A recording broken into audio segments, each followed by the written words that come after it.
This is सवाल welcome you again on my YouTube channel SK English institute. आज का जो हमारा टॉपिक है future indefinite tense. Okay student, आज हम बात करेंगे फ्यूचर इंडेफिनिट टेंस के ऊपर। फ्यूचर इंडेफिनिट टेंस तो देखेंगे कि फ्यूचर इंडेफिनिट टेंस को हम कैसे पहचाने कि जो हमारा वाक्य फ्यूचर इंडेफिनिट टेंस है। ओके, जैसे इसको हिंदी में बोलते हैं भविष्य में अनिश्चित काल। भविष्य में अनिश्चित काल, अनिश्चित का अर्थ होता है कि जो घटना कभी भी हो जाए, यानी उसका फिक्सेड टाइम ना हो। तो ये देखेंगे, पहले तो देखेंगे कि फ्यूचर इंडेफिनिट टेंस का यूज हम कहाँ करेंगे। जो घटना भविष्य में घटित होंगी वहाँ हम फ्यूचर इंडेफिनिट टेंस का प्रयोग करेंगे। ओके, यानी जो घटना भविष्य में होगी वहीं हम फ्यूचर का बात करेंगे, और जो घटना पास्ट और प्रेजेंट में होगी वहाँ फ्यूचर की बात नहीं करेंगे। ओके, अब देखेंगे कि फ्यूचर इंडेफिनिट का पहचान क्या होता है। सामान्यतः यह बताया जाता है कि इसका पहचान कि वाक्य के अंत में गा गे गी शब्द आते हैं। गा गे गी, सामान्यतः गा गे गी शब्द वाक्य के अंत में आते हैं। तो स्टूडेंट, अगर वाक्य के अंत में गा गे गी शब्द आते हैं तो हम समझ जाएंगे ये जो हमारा वाक्य क्या है, फ्यूचर इंडेफिनिट टेंस का वाक्य है। लेकिन ये नहीं देखना है कि केवल गा गे गी शब्द आएंगे। इट मीन्स गा गे गी के साथ साथ और भी कुछ मैटर्स होते हैं जो फ्यूचर में बताए जाते हैं। जैसे कि अगर मान लीजिए एक एग्जाम्पल इसके अनुसार देखा जाए तो अगर कहा जाए सीता कल किताब पढ़ेगी, सीता कल किताब पढ़ेगी, तो स्टूडेंट यहाँ ध्यान ये देंगे कि सीता का पढ़ने का काम क्या है, भविष्य में बताया जा रहा है। आई मीन ये अभी नहीं पढ़ेगी, नेक्स्ट डे पढ़ेगी, यानी तुरंत की तो बात नहीं हो रही है, यानी बाद में पढ़ने की बात होती है। यानी जो काम हम टाल देते हैं नेक्स्ट टाइम के लिए तो वो हो जाता है फ्यूचर में। तो ये जो वाक्य है फ्यूचर में है। फ्यूचर इंडेफिनिट क्यों है? क्योंकि गी शब्द आया है। सामान्यतः गा गे गी शब्द आएंगे ये तो फ्यूचर इंडेफिनिट कहलाएंगे, लेकिन इसके साथ और भी सेंटेंसेस आपको मिलेंगे जिसमें गा गे गी के साथ अन्य भी नियम आएंगे। जैसे मान लीजिए कहा जाए कल बारिश हो सकती है। ओके, कल बारिश हो सकती है, राम घर आ सकता है। देखेंगे तो ये जो हम मे या कैन का प्रयोग करते हैं, मे या कैन का या मस्ट का, तो ये ध्यान रखेंगे कि ये जो होता है ये भी फ्यूचर घटना को ही एक्सप्लेन करता है स्टूडेंट। तो ये भी एक फ्यूचर का पार्ट है, लेकिन फ्यूचर इंडेफिनिट की बात करेंगे तो वहाँ पे हम गा गे गी आएगा तो समझ जाएंगे फ्यूचर इंडेफिनिट है। और जब एक गा गे गी आता है फ्यूचर इंडेफिनिट होता है तब बात आती है कि इसके ट्रांसलेट के नियम क्या होते हैं। तो हाउ टू ट्रांसलेट, यानी ट्रांसलेट के नियम होते हैं कि यहाँ पे ट्रांसलेट का नियम बताते हैं आई और वी, आई वी यानी फर्स्ट पर्सन, आई और वी फर्स्ट पर्सन के प्रोनाउन हैं। आई और वी फर्स्ट पर्सन के साथ हेल्पिंग वर्ब सेल लगाना है। आई और वी फर्स्ट पर्सन के साथ हेल्पिंग वर्ब सेल लगाना है। आई और वी के साथ हेल्पिंग वर्ब सेल का प्रयोग करेंगे और सेकेंड पर्सन या थर्ड पर्सन, सेकेंड पर्सन या थर्ड पर्सन के प्रोनाउन के साथ या सेकेंड या थर्ड पर्सन के साथ हम हेल्पिंग वर्ब विल का प्रयोग करेंगे। इट मीन्स ये लर्न करेंगे कि आई और वी के साथ ही हमें सेल का प्रयोग करना है, और जो भी सब्जेक्ट आएंगे सभी के साथ हमें विल का प्रयोग करना है। ठीक है, सेल और विल इसमें हेल्पिंग वर्ब का प्रयोग होगा फ्यूचर इंडेफिनिट टेंस में। और उसके बाद से इसके वर्ब की फर्स्ट फॉर्म की प्रयोग करनी है। वर्ब की फर्स्ट फॉर्म, वर्ब फर्स्ट का प्रयोग किसमें करना है? फ्यूचर इंडेफिनिट टेंस में। ओके स्टूडेंट, अब ये तो रहा कि हमारा पहचान क्या होता है। वाक्य के अंत में गा गे गी आएंगे, वाक्य के अंत में गा गे गी आएंगे। उसके बाद से इसमें एग्जाम्पल देख लिए, सीता कल किताब पढ़ेगी, गी शब्द आया तो फ्यूचर इंडेफिनिट हुआ। अब यहाँ पे बात आती है कि आई और वी के साथ हमसे सेल लगाना है, और सेकेंड या थर्ड पर्सन है शेष सभी कर्ता के साथ, शेष सभी कर्ता के साथ हमें क्या करना है? विल का प्रयोग करना है। शेष सभी कर्ता के साथ विल का प्रयोग करना है और वर्ब की फर्स्ट फॉर्म लगानी है। यानी इसको हम तैयार कर लेंगे। इसके बाद से हम स्ट्रक्चर के ऊपर बात करते हैं नेगेटिव अफर्मेटिव सेंटेंस में। अफर्मेटिव सेंटेंस है तो उसका ट्रांसलेट कैसे करें। जैसे कहा जाए मैं एक किताब खरीदूंगा, मैं एक किताब खरीदूंगा, स्टूडेंट गा शब्द आया और खरीदने का काम हमने फ्यूचर में डाल दिया, भविष्य में डाल दिया, तो ये फ्यूचर इंडेफिनिट टेंस है। और ये देखेंगे अफर्मेटिव सेंटेंस है, बात को एक्सेप्ट किया जा रहा है, यानी बात में कहीं नहीं शब्द नहीं आया है या क्वेश्चन नहीं किया गया है, क्या शब्द नहीं आया है, तो ये अफर्मेटिव सेंटेंस है। अफर्मेटिव सबसे पहले सब्जेक्ट लिखते हैं, आपको पता है सब्जेक्ट क्या है जिसके बारे में कुछ कहा जाए, इसमें मैं जो कार्य करता है वो सब्जेक्ट होता है, आई सब्जेक्ट हो गया। उसके बाद हेल्पिंग में लिखना है विल और सेल, विल और सेल में से किसी एक को। हमने अभी देखा आई और वी के साथ सेल और सभी के साथ विल का प्रयोग करना है, तो यहाँ पे हम सेल लिखेंगे, आई सेल। और उसके से वर्ब है खरीदना, खरीदना का इंग्लिश होता है बाई, बाई का फर्स्ट फॉर्म बाई ही लिखेंगे। अब क्या खरीदूंगा, ए बुक, एक किताब खरीदूंगा। एक और एग्जाम्पल की बात करते हैं, बच्चे कल विद्यालय जाएंगे, बच्चे कल विद्यालय जाएंगे। अब देखेंगे कि जो बच्चे विद्यालय जाएंगे ये काम कल का है, आज तो जा नहीं रहे हैं, फ्यूचर में डाल दिए बात, तो इट मीन से फ्यूचर इंडेफिनिट टेंस की हो गई। अब लिखेंगे अफर्मेटिव सेंटेंस है, सबसे पहले लिखेंगे सब्जेक्ट चिल्ड्रेन, उसके बाद हेल्पिंग वर्ब, आई और वी के साथ ही सेल लगाना है और सभी के साथ विल, तो और सभी में तो चिल्ड्रेन भी आएगा ना, तो विल लिखेंगे, चिल्ड्रेन विल। अब हम वर्ब लिखेंगे, वर्ब क्या है, जाना, गो टू स्कूल। कब जाएंगे, टुमारो, कल की इंग्लिश होती है बीते आने वाली कल की इंग्लिश टुमारो, और बीते हुए कल की इंग्लिश होती है स्टडे, TAMORRO, टुमारो, ठीक है।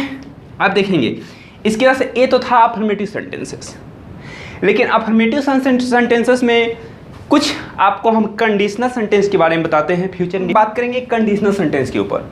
देखेंगे यदि वहाँ आएगा तो मैं उसे पढ़ाऊँगा, यदि वहाँ आएगा फ्यूचर इंडेफिनिट, मैं उसे पढ़ाऊँगा फ्यूचर इंडेफिनिट, क्योंकि दोनों में क्या शब्द आया। अब देखेंगे अगर वाक्य में एक कंडीशन दिखाई दे, यदि वहाँ आएगा एक कंडीशन है तभी ना मैं उसे पढ़ाऊँगा, ओके। तो कंडीशनल सेंटेंस में क्या करते हैं, जब दो फ्यूचर इंडेफिनिट दिखाई दे तो एक सेंटेंस को हम फ्यूचर इंडेफिनिट और दूसरे को क्या करते हैं, हम बनाते हैं प्रेजेंट इंडेफिनिट में। इट मीन्स फ्यूचर इंडेफिनिट और उसके बाद से एक को हम बनाएंगे प्रेजेंट इंडेफिनिट, कामा लगा के प्रेजेंट इंडेफिनिट, ओके। या हम कर सकते हैं यहाँ पे पहले प्रेजेंट इंडेफिनिट लिखेंगे तो कामा लगा के फिर हम बनाएंगे फ्यूचर इंडेफिनिट, यानी एक जो हमारा वाक्य है वो प्रेजेंट में होना चाहिए और एक जो हमारा वाक्य है फ्यूचर में होना चाहिए। ये कंडीशन हमें याद रखना है कंडीशन सेंटेंस के लिए। तो देखेंगे यदि वहाँ आएगा तो लिखेंगे, यदि कहेंगे इफ़ ही मीन्स वहाँ आएगा, अगर इसे प्रेजेंट में आते हैं लिखेंगे इफ़ ही कम्स। सब प्रेजेंट में क्या होता है, सब्जेक्ट प्लस वर्ब में एस या एस, तो के लिए कामा लगाएंगे, मैं उसे पढ़ाऊँगा, आई अफर्मेटिव सेल, आई के साथ सेल लगना है, वर्ब है पढ़ाना टीच, और किसको, उसको, तो ऑब्जेक्ट है तो लिखेंगे हिम। इसको ऐसे ही बना सकते हैं, और आई सेल टीच हिम, मैं उसे पढ़ाऊंगा इफ ही कम्स, यदि वो आता है। ए स्टूडेंट, ए आपको समझ में आना चाहिए। इसको हमने फ्यूचर इंडेफिनिट बनाया तो इसको प्रेजेंट इंडेफिनिट, इसको प्रेजेंट इंडेफिनिट बनाया तो इसको फ्यूचर इंडेफिनिट, तो इसमें कामा लगाया, इसमें इफ का प्रयोग बाद में किया, ओके। तो ये कंसेप्ट हमें याद रखना चाहिए। तो स्टूडेंट हम बात करेंगे नेगेटिव सेंटेंस। नेगेटिव में सबसे पहले सब्जेक्ट लिखते हैं, इसमें भी हेल्पिंग वर्ब, उसके बाद सब सेल विल लिखने के बाद किसी को लिखने के बाद नॉट लिखेंगे, वर्ब का first form plus object, okay. Example हम बात करते हैं, अगर आ जाए कि किसान अपना खेत जोतेंगे, जोतेंगे, किसान अपना खेत जोतेंगे, ओके। नहीं जोतेंगे, किसान अपना खेत नहीं जोतेंगे, तभी नेगेटिव बनेगा, उस तरह जोतेंगे अफर्मेटिव सेंटेंस हो जाएगा। अब देखेंगे नहीं शब्द आएगा तो नेगेटिव, नेगेटिव में सबसे पहले सब्जेक्ट लिखते हैं, सब्जेक्ट क्या है, किसान। देखेंगे किसान रहता तो द फार्मर लिखते, लेकिन यहाँ पे फार्मर्स लिख देंगे क्योंकि ये प्लूरल हो गया। उसके बाद से सिंगुलर और प्लूरल हमें देखना है आई और वी, ये नहीं देखना है सिंगुलर प्लूरल, आई और वी देखना है। आई और वी आएगा सेल और सभी के साथ विल, आई और वी आया नहीं तो हम इसमें विल लगाएंगे, उसके बाद से नहीं है तो नॉट। अब वर्ब है जोतना, प्लाउ होता है, और क्या अपना खेत, प्लूरल में अपने की इंग्लिश देयर होता है, और फील्ड्स, अपना खेत है तो फील्ड लिखेंगे, खेतों रहता तो फील्ड्स लिखते। ओके, इंट्रोगेट अफर्मेटिव और निगेटिव में फुल स्टॉप जरूर लगाते हैं। एक और एग्जांपल, मैं तुम्हें एक पत्र लिखूंगा। मैं का होगा आई, मैं तुम्हें एक पत्र नहीं लिखूंगा। देखिए मैं बार बार अफर्मेटिव सेंटेंस लिख दे रहा हूँ, ठीक है, ये निगेटिव बन गया। तो मैं आई के साथ सेल लिखना है, नहीं है तो नॉट। क्या करूँगा, वर्ब है लिखना तो राइट, क्योंकि इन कार्य हो रहा है। आई सेल नॉट राइट क्या, एक पत्र, ए लेटर, किसके लिए, तुम्हें, तो to you, full stop. Okay, एक और एग्जांपल की हम बात करते हैं कि हम उसको अपने घर बुलाएंगे। हम उसको अपने घर बुलाएंगे। तो स्टूडेंट ध्यान नहीं देंगे, हम अपने घर उसे नहीं बुलाएंगे। हम अपने घर या हम उसको अपने घर नहीं बुलाएंगे, ये नेगेटिव हो गया।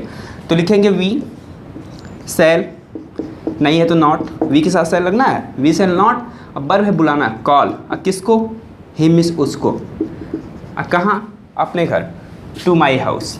यानी वी के साथ अपने की इंग्लिश होती है आवर, और उसके साथ अपने घर का लिख देंगे हाउस। ओके, अब एक और एग्जांपल देते हैं कि अध्यापक गणित नहीं पढ़ाएंगे। तो लिखेंगे द टीचर, टीचर के साथ विल लगना है, क्योंकि आई और वी के साथ साथ लग रहा था, तो यहाँ पे विल, नहीं है तो नॉट, ठीक। और क्या पढ़ाना का होता है टीच, और क्या मैथ्स। इसके साथ साथ एक और बहुत ही इंपॉर्टेंट रूल की बात करते हैं। ध्यान देंगे कि जब दृढ़ संकल्प की बात हो, डिटरमाइनेशन की बात हो, यानी जब प्रोमिस की बात हो, थ्रेट की बात हो, तो वहाँ पे कंडीशन चेंज हो जाता है। यानी जब धमकी की बात करें या कोई संकल्प की बात करें या वादा की बात करें, तो वहाँ पे कंडीशन चेंज हो जाता है। कंडीशन क्या चेंज होता है कि ये रिमेंबर करना है, वहाँ पे आई और वी के साथ हम विल लगा लेते हैं, और सभी पर्सन के साथ यानी सभी सब्जेक्ट के साथ सेल लगा लेते हैं। समझ में आया? अगर दृढ़ संकल्प कह सकते हैं कि दृढ़ संकल्प की बात हो, प्रोमिस की बात हो, उसके बाद से थ्रेट की बात हो, धमकी की बात हो, तो यहाँ पे कंडीशन चेंज हो जाता है। जैसे अगर कहा जाए मैं तुम्हें अवश्य बुलाऊंगा, मैं तुम्हें अवश्य बुलाऊंगा, तो आई अवश्य बुलाना एक बहुत ही क्या हो गया, प्रोमिस जैसा हो गया, ठीक है, संकल्प हो गया। तो आई के साथ विल सेल लगना था, तो यहाँ पे लगाएंगे आई विल। अब वर्ब लिखेंगे कॉल यू, यहाँ पे अवश्य की इंग्लिश नहीं लिखेंगे। ओके, जैसे कोई कहता है मैं तुम्हें मार दूंगा, ठीक है। देखिए मारना की इंग्लिश बिट होता है और किल भी होता है। जब जान से मारने की बात करते हैं तो किल लगाते हैं, नहीं तो हम बिट लगाते हैं। तो इंसान है तो फिर बिट की बात करेंगे ना, ठीक है। अब लिखेंगे आई मैं तुम्हें मार दूंगा, ये कोई थ्रेट की बात कर रहा है, यहाँ पे मैं तुम्हें अवश्य मार दूंगा, तो I will bit you. Okay, यहाँ पे अगर जान से मारने की बात होती है तो आई सेल किल यू का प्रयोग करते हैं। अब हम बात करते हैं negative interrogative, okay, interrogative sentence के ऊपर। हेल्पिंग वर्ब पहले, सब्जेक्ट नहीं आएगा तो नॉट, इंट्रोगेटिव प्लस नेगेटिव आएगा तो नॉट लिखेंगे, उसके बाद से वर्ब की फर्स्ट फॉर्म लिखेंगे, उसके बाद से हम ऑब्जेक्ट लिखेंगे। ये कंडीशन याद करेंगे, बस इसमें हेल्पिंग वर्ब विल सेल हो रहा है और जो हम नियम पढ़े हैं और टेंस में वैसे ही हो रहा है। क्वेश्चन मार्क लगाना नहीं बोलते हैं फ्यूचर इंट्रोगेटिव सेंटेंस में। कोई भी टेंस पढ़ें, अगर इंट्रोगेटिव सेंटेंस पढ़ते हैं तो क्वेश्चन मार्क लगाना नहीं भूलते हैं। अब बात करते हैं एग्जाम्पल, क्या वह मेरे घर आएगा, क्या वह मेरे घर आएगा। क्या शब्द आता है, इंट्रोगेटिव होता है। इंट्रोगेटिव में सबसे पहले हेल्पिंग वर्ब लिखते हैं, तो हेल्पिंग वर्ब सब्जेक्ट की अकॉर्डिंग होना चाहिए। तो वहाँ जो सब्जेक्ट है तो वहाँ के साथ अब देखना है विल लगाएंगे सेल। तो हमें पता है आई और वी, यानी मैं और हम आएगा तभी तो सेल लगाएंगे, अदरवाइज तो विल लगाएंगे। इसमें अगर थ्रेट की बात हो या प्रोमिस की बात हो या कोई दृढ़ संकल्प प्रोमिनेशन की बात हो तो वहाँ पे हम नियम चेंज कर लेंगे, लेकिन इसमें तो सिंपल है ना। तो देखेंगे वहाँ के साथ हमें विल लगाना है, तो विल लिखेंगे। अब वहाँ की इंग्लिश सब्जेक्ट है ही लिखेंगे, नहीं रहता तो नॉट लिखते, नहीं तो वर्ब लिखेंगे। कम वर्ब है आना, कम। विल ही कम, कहाँ आएगा? मेरे घर, टू मेरे घर का इंग्लिश माई हाउस, किचन। अब एक और एग्जाम्पल, क्या पिताजी कल बाजार जाएंगे? देखेंगे क्वेश्चन मार्क लगा लेंगे, इंट्रोगेटिव सेंटेंस है। क्या पिताजी कल बाजार जाएंगे? विल क्यों लिखे हैं? पिताजी भी यहाँ पे थर्ड पर्सन के साथ हमें विल लगाना है। अब फादर लिखेंगे विल फादर, वर्ब है जाना, गो टू, कहाँ जाएंगे? मार्केट, और कब की बात हो रही है? कल की, तो लिखेंगे टुमारो। एक और एग्जाम्पल, क्या हम मंदिर में पूजा करेंगे? क्वेश्चन मार्क की बात हो रही है। अब हम लिखेंगे विल सेल, क्योंकि आई और वी के साथ सेल लगाना, तो लिखेंगे सेल। वर्ब लिखेंगे वी, सेल वी, उसके बाद से सॉरी ये सब्जेक्ट है, shall helping verb, subject V. अब हम वर्ब लिखेंगे पूजा करना, वर्शिप, और कहाँ? मंदिर में, तो लिखेंगे in the temple. Question mark लगाना नहीं भूलते हैं, यहाँ पे भी क्वेश्चन मार्क लगाना नहीं भूलेंगे। ओके, अब हम एक इंट्रोगेटिव प्लस नेगेटिव का एग्जाम्पल देते हैं। ये एग्जाम्पल, क्या तुम हिंदी याद नहीं करोगे? क्या तुम हिंदी याद नहीं करोगे? नहीं भी आया, प्रश्न भी पूछा गया, तो तुम के साथ विल लगाएंगे, सब्जेक्ट यू, और उसके साथ नॉट लिख देंगे। बस यही काम करना है। विल यू नॉट, वर्ब है याद करना, तो लर्न, और उसके से क्या?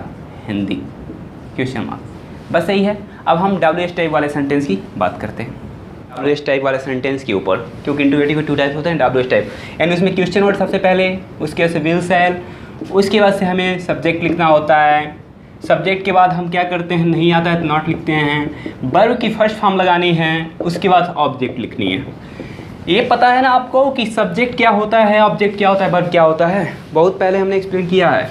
ऑब्जेक्ट का पता लगाना होगा तो क्या करके प्रश्न पूछिएगा, या किसे करके? वर्ब जो कार्य होगा, सब्जेक्ट जो कार्य करेगा, हेल्पिंग वर्ब तो पता ही है। इसके से हम बात करते हैं, इसके एक शिक्षक आ जाएगा, तुम कल क्या करोगे? अब यहाँ पे जानने की बात क्या है कि अगर क्या शब्द पहले आता था तो क्या की इंग्लिश नहीं लिखते थे, हेल्पिंग वर्ब लिखते थे, लेकिन अगर बीच में क्या क्यों आएगा तो उसकी इंग्लिश सबसे पहले लिखेंगे। तो क्या लिख लिए? व्हाट। अब हेल्पिंग वर्ब, तुम के अनुसार विल लगेगा, तब सब्जेक्ट यू, नहीं रहेगा तो नॉट लिखेंगे, नहीं छूट गया। तो व्हाट विल यू, वर्ब है करना, डू, कब? टुमारो। ठीक है। एक और एग्जाम्पल, बच्चे क्रिकेट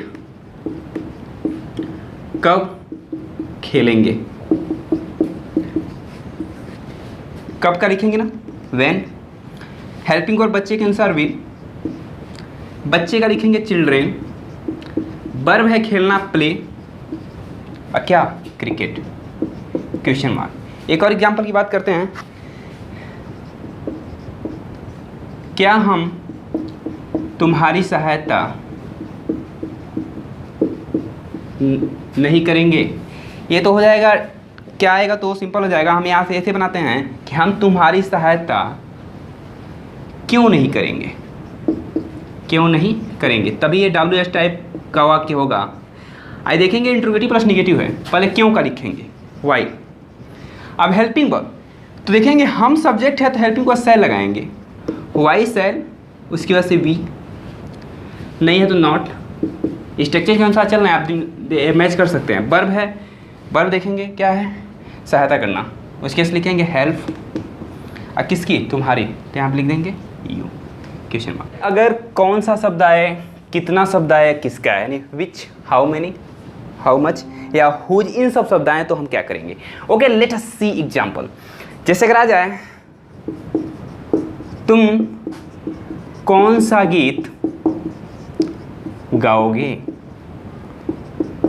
तुम कौन सा गीत गाओगे, प्रश्न पूछा गया, इंट्रोगेटिव है। कौन सा, ये कौन है, इंट्रोगेटिव वर्ड है। ए इसकी सबसे पहले लिखेंगे, लेकिन कौन सा आएगा तो कौन सा के साथ जो नाउन आएगा उसको एक साथ लिख लेंगे, यानी ए शब्द आए और इसके साथ नाउन आएगा, वो दोनों एक साथ लिखेंगे, जो केवल WH का काम करेगा, आई मीन क्वेश्चन वर्ड का काम करेगा। ठीक है, कौन सा की इंग्लिश होता है विच, इसके साथ नाउन आया गीत, तो विच सॉन्ग।